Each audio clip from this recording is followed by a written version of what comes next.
Now, President of Imani Ghana, Franklin Kujo, has warned government over its intention to increase the value-added tax to support its flagship program, the Free Senior High School policy. According to him, government must be willing to bear the consequence of their actions, especially after they were cautioned beforehand.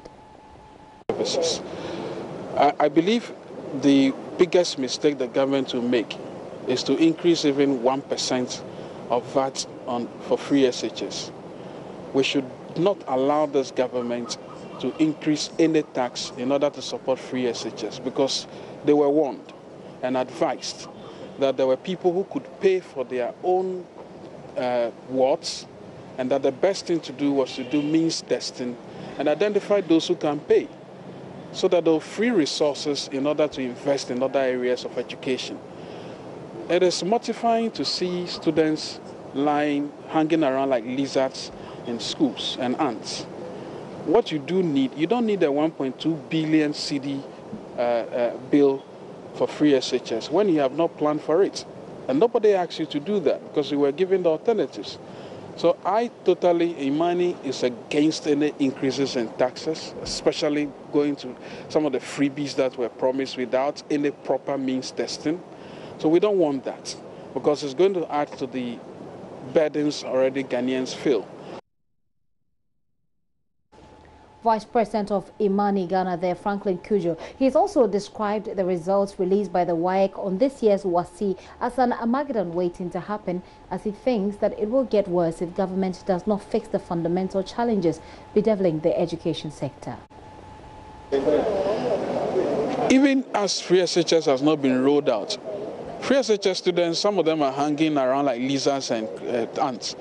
To think that education is not like giving vaccination. You need to prepare the environment for people to receive education. If the current results, 61% of those who sat for exams failed in maths and English, should tell you that you need to go back to the drawing table immediately and say, hey, this free thing I'm going to do, adding more people to it, have I fixed the fundamentals? Don't tell me they are doing it at the same time. They are doing nothing. Is it enough? Are they doing a proper audit to determine exactly what is happening? But they want to probably ask for more money for free SHS. Before you ever agree on any extension of money for free SHS, ask these basic questions. Are the environments created for education to be given? Is the curriculum very useful for us? Look, this test is an example. Remember, Ghana takes part in an OECD test on maths and science. I think in 2015, Ghana overtook South Africa at the last position. The South Africa, we can understand, because in apartheid government did not allow people to be taught maths and engineering. If a country that claims to be the gateway to West Africa overtakes South Africa at the 76th position, that is where we should have started plotting the plan to overturn the results. But now, your SHS, your SHS, even before free SHS takes its course, is recording abysmal records. So if you add the plague, which is free SHS, then you have a national disaster waiting. We are not giving education to people. We are actually mass producing. It's like a baptism festival we are holding for churchgoers. That's what is happening. Franklin Kujo there, well, he's been speaking on the back of expectations that the government will increase taxes. Well, his comments, as you heard, come on the back of that speculation, and the minority in Parliament is warning government against increasing those taxes in the upcoming mid-year budget review, which will be presented by the Finance Minister on Thursday. They say government must rescind its decision because any such increases will put too much burden on Ghanaians who are already, as they say, struggling to get by. Speaking at a press conference dubbed the mid-year economic performance and projections, the minority's perspective, the minority spokesperson on finance, Kiselato Forsen, said government will only be punishing the poor with those increases. In March 2017, the finance minister in his presentation to Parliament announced that some tax handles has been abolished. To reiterate, the 2017 tax measures blatantly overlooked a number.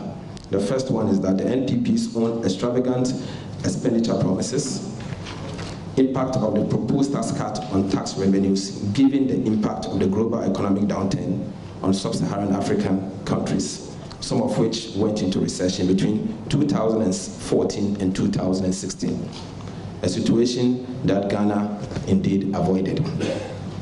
Hence, it was merely fanciful and populist rhetoric to assume that tax cut is in a recovering global domestic economic environment would immediately spur or accelerate private sector operations and economic growth. In turn, it was amateurish to translate this situation into increased revenue to cater for shortfall in removing part of the temporal taxes and a gargantuan increase in expenditure from the campaign promises. Against this background, we wish to make the following observation. The first one is that it is unthinkable and naive for any economist to assume that cutting or worse still, eliminating taxes concurrent with expansion in expenditure in a small open economy like Ghana with a developing private sector will immediately translate into an economic growth and increase tax revenue. Hence, in 2017, not even the increased petroleum revenue from additional crude oil and gas produced, as well as the recovery in oil prices, has been able to take care of the overall shortfalls, revenue shortfalls. In essence, the institutional and structural rigidities of the Ghanaian economy will suggest to any economist that the nexus or the relationship between tax cut, economic growth, and tax revenue are more likely to be inelastic, meaning that a tax cut will spur economic growth and consequentially increase tax revenue. However, the increase in tax revenue will not be enough to offset the loss in tax revenue resulting from tax cut. This is to say, economic growth and tax revenue response to tax cut will be insignificantly small. Kesalato Forces speaks for the minority there. So government has a response. Deputy Minister of Information, Nkrumah, has been explaining government's reasons for the intended new introduction of taxes, and he's insisting that Ghanaians will not be paying, or Ghanaians are not paying enough taxes to facilitate the needed development. Per se, and I always want to caution that we don't create an impression that there's something wrong and we are trying to fix it. Right. It's a trajectory. So you take some of government's programs, and I won't go into any specifics because I don't want to take the wind out of the sail of the minister. You take some of government's programs that it has outlined. You notice that the sheer numbers or the size increases as the years go by. So year 1, year 2, your current revenue measures may be able to accommodate it, but as you are going on, as the numbers increase, you will need to find revenue measures that will accommodate them. That doesn't mean there's something wrong and you're trying to fix it. It's part of a trajectory that you are going. You do it here at Multimedia when you have to look out into the medium term and say by 2019, 2020, these are the new expenditure items or the expanded expenditure items that you need to spend money on. And it is in that line that we have to always be looking at raising more revenue to meet our needs. Look, we're in a country where tax to GDP ratio is about 16%. And tax to GDP ratio is a measure of how much of our GDP we are able to collect as taxes. Ideally, we should be doing a tax to GDP ratio of about 25%. That means that roughly about 10% of our GDP is not being taxed. Some of the data that we are seeing, if you take, for example, the Ghana Bar Association roll of registered lawyers, and you compare it to the number of lawyers who are known to the tax authorities who are paying their taxes, you will be shocked. That not people are earning poor employment.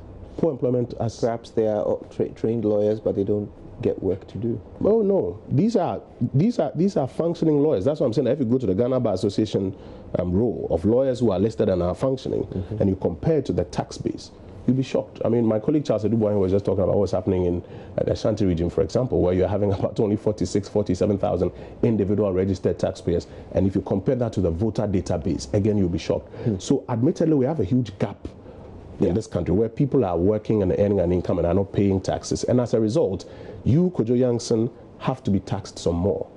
And that is what we have to move away from. And so if we introduce new revenue measures that ensure that we can mop in a lot more of these people, then the tax burden on an individual can at that point begin to go down. And that is what we really need to do so that we can fund the development agenda ahead of us.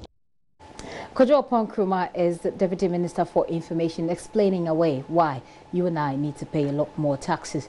But an economist and lecturer at the University of Ghana, Dr. Priscilla Chumesi-Boafo, is blaming the free senior high school program for the pressure on government to raise more revenue to fund other sectors of the economy. She's arguing that the government could have done better in planning the program in a way that would just target the poor, thereby saving itself or the associated funding stress.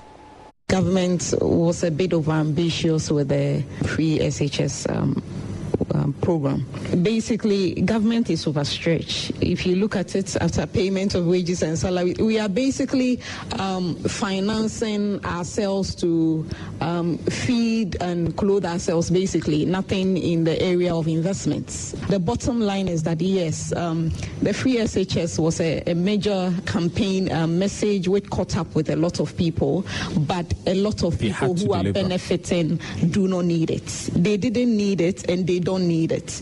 Why do you give free school fees? Why do you ask parents whose children went to Morning Star, what do we call it, all the top schools in Accra and elsewhere, parents who are paying hundreds and thousands of dollars for basic education, then all of a sudden their children get to the secondary school and it's like, oh, it's free for everybody.